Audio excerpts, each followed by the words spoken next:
Om Shanti 7 February 2025 प्रातः मुरली बाबा कहउछंती मीठे बच्चे तुम मानंकु चालिबा बुलिबा समय रे मध्य जोगयुक्त होई रहिबार अभ्यास करिबाकु हेबो। ज्ञान एवं जोग एही दुईटी ही मुख्य जिनिस। जोग अर्थात मने पकाइबा। तुम मानंकु चालिबा बुलिबा समय रे मध्य जोगयुक्त होई रहिबार अभ्यास करिबाकु हेबो।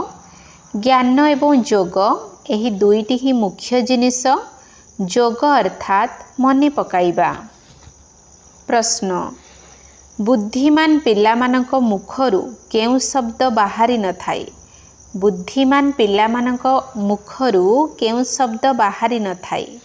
उत्तर मोते जोग शिखाओ एही कथा बुद्धिमान पिलामाने कहिबे नाही। निजर पितांको मने पकाइबाकू कौन शिखिबाकू पड़े कि? एही पाठशाला पाठ पढ़िबा ओ पढ़ाइबा पाई ही उद्दिष्ट। एपरि नुहे जे जोग करिबा पाई विशेष भावरे बसिबाकू पड़िबो। तुम मानकू तो कर्मधंदा करिबा समय रे मध्य बाबांको याद करिबार अभ्यास करिबाकू हेबो। ओम शांति। एबे आत्मिक पिता बसी आत्मिक संतान मानकू बुझाउछंती। संतान माने जानिछंती आत्मिक पिता ब्रह्मा बाबांकर एही रथ द्वारा आमको बुझाउछंती। तुमे माने बाबांकर संतान होइछ तेबे बाबांको अथवा कौनसी भौणी किंबा भाईंको जदि कहिबो जे मते बाबांको किपरि मने पकाइबाकू हेबो शिखाओ, एपरि कहिबा शोभा पाउ नाही। तुमे कौनसी छोट पिला तो नुहे ना। एक कथा तो जानिछ जे आत्मा हेउछि मुख्य, ताहा तो अविनाशी अटे, शरीर विनाशी। तेणु मुख्य आत्मा हेला ना। आमे आत्मा अटु, शरीर द्वारा कथा कहूछु। अज्ञान कालरे एही ज्ञान काहा पाखरे न थाए। देह अभिमानर बसीभूत होई कुहंती मु एहा करूछि। एबे तुमे देही अभिमानी होइछ। आत्मा कहूछि एही शरीर द्वारा बहुत कर्म करूछि। आत्मा पुरुष अटे, एक कथा जानिछ। बाबा बुझाउछंती सुनिबाकू मिलुछि अनेक पिला माने कहउछंती जे आमको जोगरे बसाओ। जोग समय रे एही संकल्प रे सम्मुख रे जणे बसी थांती जे मो मध्य जोगयुक्त होई बसिबी एवं एमाने मध्य बसंतु। तेबे पाठशाला तो एथि पई होई नाही। पाठशाला तो पाठ पढ़िबा पई होईछि।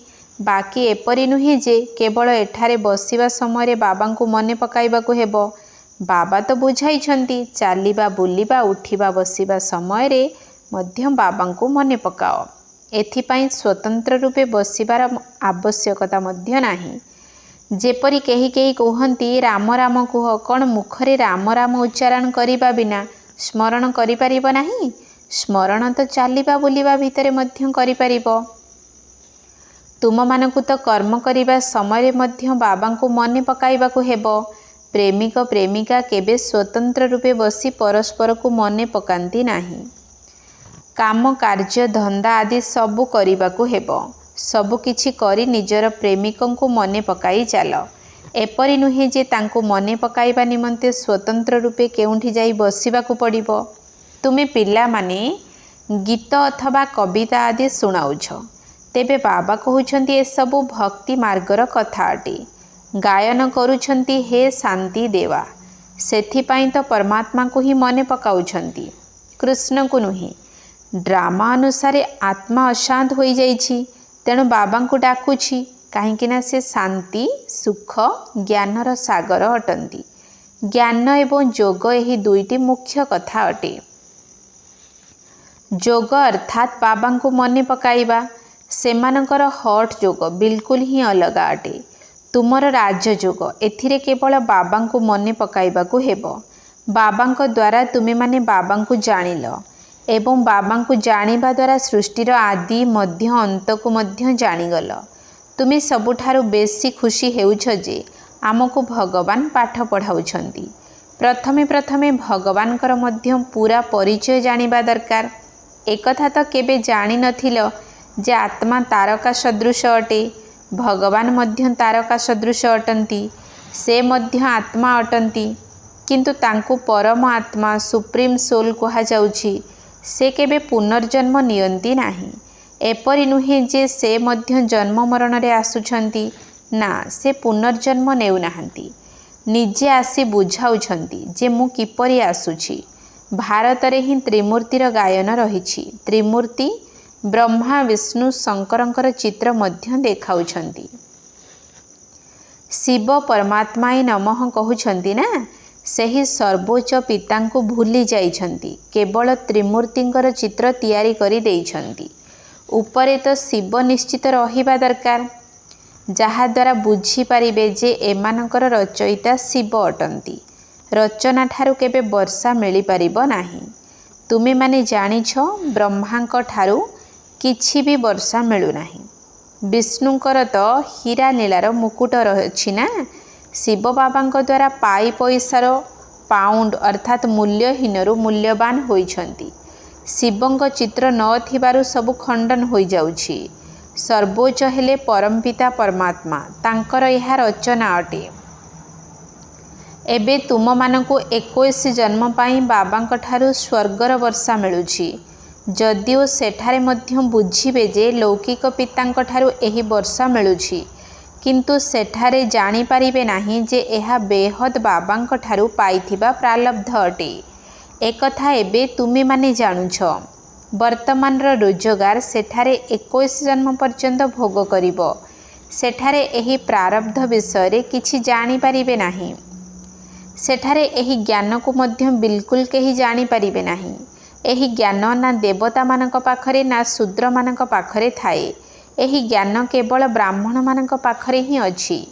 एहा हेउछि आत्मिक ज्ञान। आध्यात्मिकतार अर्थ मध्य जानी नाहंती। डॉक्टर ऑफ फिलोसफी कही थांती, किंतु डॉक्टर ऑफ स्पिरिचुअल नॉलेज एकमात्र बाबा ही अटंती। बाबा को सर्जन मध्य कुहा जाई थाए ना। साधु सन्यासी आदि सर्जन नुहंती। जे माने वेदशास्त्र आदि पढ़ुछंती तांको कोन डॉक्टर कुहा जिवो। जदि उपाधि मध्य देउछंती, किंतु वास्तव रे रूहानी सर्जन एकमात्र बाबा अटंती, जे आत्मा मानकु इंजेक्शन लगाउछंती। ताहा हेउछि भक्ति। सेमानकु डॉक्टर ऑफ भक्ति कहिबा दरकार, कारण सेमाने भक्ति अथवा शास्त्रर ज्ञान देउछंती। ताहा द्वारा किछि फायदा हेउ नाही, आहुरी अधोगति हेउछि। तेणु तांकु डाक्तर किपरि कुहा जिवो। डाक्तर तो लाभ कराई थांती, अर्थात रक्षा करी थांती ना। एही बाबा तो अविनाशी ज्ञानर सर्जन। तांको द्वारा प्राप्त जोग बल द्वारा तुमे माने सदा सुस्थ होई जाउछ। एकथा तो केवल तुमे पिला माने ही जानिछ। बाहर लोके कौन किपरि जानिबे, सेथिपाई बाबांको अविनाशी सर्जन कुहा जाउछि। आत्मा मानक भितरे जो विकारर खाद पड़िछि ताकु बाहर करिबा, पतितरु पवित्र करी सद्गति देबा, एही शक्ति केवल बाबांक पाखरे ही अछि। एकमात्र बाबा ही सर्वशक्तिमान पतित पावन अटंती। कौनसी मनुष्य को सर्वशक्तिमान कुहा जाई पारिबो नाही। तेणु बाबा केउ शक्ति देखाउछंती, समस्तंकु निजर शक्ति द्वारा सद्गति करुछंती। सेथिपाई तांको आध्यात्मिक ज्ञानर डाक्तर बोली कुहा जिवो। Doctor of philosophy. एपरि तो अनेक मनुष्य अछंती, किंतु बाबा ही जणे जे आध्यात्मिक डाक्तर अटंती। तेणु वर्तमान बाबा कहउछंती, निजको आत्मा भाबी मते मने पकाई पवित्र हुओ। मु आसीछि ही केवल पवित्र दुनियार स्थापना करिबा पाई। पुणी तुमे माने पतित काहींकी हेउछ। पवित्र हुओ आउ पतित हुओ नाही। सबु आत्मा मानकु बाबा निर्देश देउछंती। गृहस्थ व्यवहार रे रही कमल पुष्प समान पवित्र रुह। बाल ब्रह्मचारी हुओ, तेबे पवित्र दुनियार मालिक होइजिब। एते जन्म हेब जेउ पाप करी आसीछ, वर्तमान मते मने पकाइले ही सेही पाप भस्म होइजिब। ब्रह्मलोकरे पवित्र आत्मा माने ही रही थांती। कौनसी पतित मनुष्य सेठाकु जाई परिबे नाही। केवल बुद्धि रे एकथा मने रखिबाकु ही हेबो। बाबा आम आत्मा मानकु राजयोगर पाठ पढ़ाउछंती। छात्र माने कोन एपरि कहिबे जे आमकु शिक्षकंकु मने पकाइबा शिखाओ। जोग शिखाइबार कोन आवश्यकता रहिछि।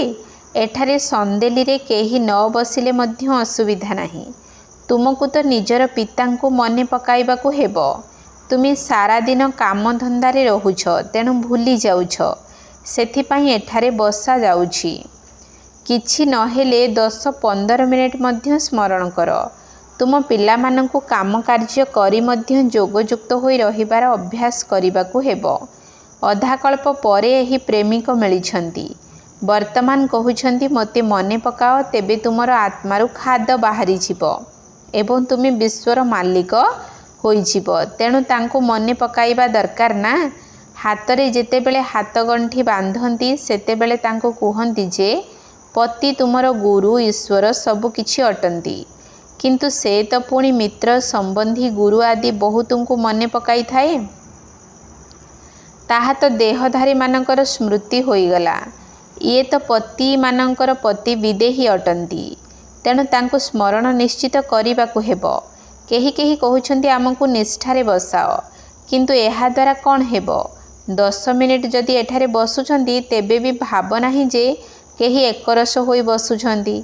भक्ति मार्ग रे मध्य काहार पूजा करिबा पाई बसिले बुद्धि बहुत एणे तेणे भ्रमित होई थाए। जेउ माने नौधा भक्ति करंती तांको एही निशा लागी जाए जे आमको साक्षात्कार होई जाऊ। सही आशा नहीं बसंती, जनकर स्मृति रे तल्लीन होई जांती, तेबे जाई साक्षात्कार होई थाए। ताकू नौधा भक्ति बोली कहा जाई थाए। सेमाने भक्ति एपरि करंती जेपरि प्रेमिक प्रेमिका अटंती। खाइबा पीबा समय रे मध्य बुद्धि रे मने रही थाए। तांको पाखरे विकारर कथा न थाए, किंतु शरीर प्रति स्नेह होई जाए। परस्पर को देखिबा बिना रही पारंती नाही। एबे तुम पिलामानकु बाबा बुझाउछंती, केवल मते मने पकाइबा द्वारा तुमर विकर्म विनाश हेबो। किपरि तुमे 84 जन्म नेइछ, बीज को मने पकाइले सारा वृक्ष मने पड़ी जाउछि।